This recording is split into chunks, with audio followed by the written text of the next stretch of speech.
Bronchitis से बचने के लिए सबसे पहले तो स्मोक नहीं करना चाहिए। स्मोकिंग से लंग्स के ऊपर बहुत ज़्यादा नुकसान पहुंचता है और हमको स्मोक बिल्कुल नहीं करना चाहिए। ब्रोंकाइटिस से बचने के लिए हमको एयर क्वालिटी अपनी क्लीन रखनी चाहिए।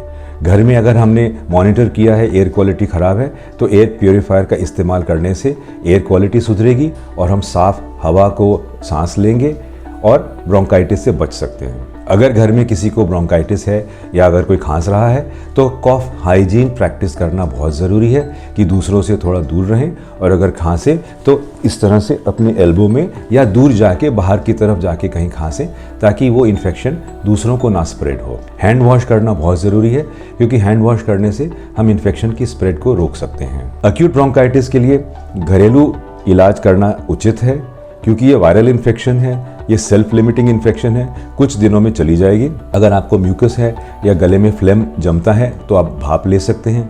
इससे ज़्यादा आपको और कोई दवाई की ज़रूरत नहीं है। और ध्यान रखें एक्यूट ब्रोंकाइटिस में प्लीज़ अपने आप एंटीबायोटिक ना शुरू करें, आपके शरीर को ज़रूरत नहीं है और एंटीबायोटिक लेने से शरीर को नुकसान भी पहुँचता है। आपके गट के जो अच्छे वाले बैक्टीरिया हैं वो वॉश आउट हो जाते हैं और बाद में कभी आपको बैक्टीरियल इन्फेक्शन हो तो आपके बैक्टीरिया अंदर के रेजिस्टेंट हो जाते हैं और शायद ये एंटीबायोटिक बाद में काम ना करे। डॉक्टर को दिखाने का कब समय आता है? ब्रोंकाइटिस में तब हम डॉक्टर को दिखाएं अगर हमारे खांसी में खून आ रहा है, अगर बुखार बहुत ज़्यादा है, अगर हमको सांस लेने की तकलीफ है, अगर बीमारी 2 या 3 हफ्ते से ज़्यादा हो गई और ठीक नहीं हो रही तो हमको डॉक्टर को दिखाना चाहिए। डॉक्टर को दिखाने पे डॉक्टर क्या करते हैं इसमें? सबसे पहले तो आपका एक लंग फंक्शन टेस्ट कराते हैं।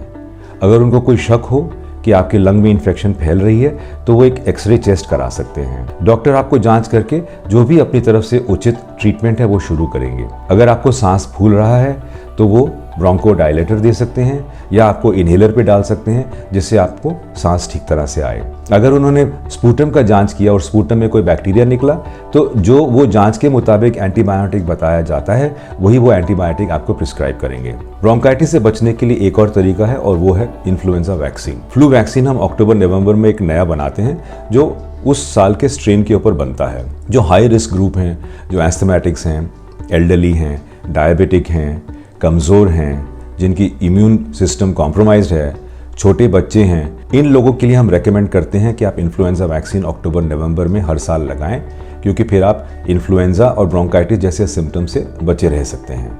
With over 1 lakh medical experts and the facility to teleconsult, experience clinic-like consultations on Practor.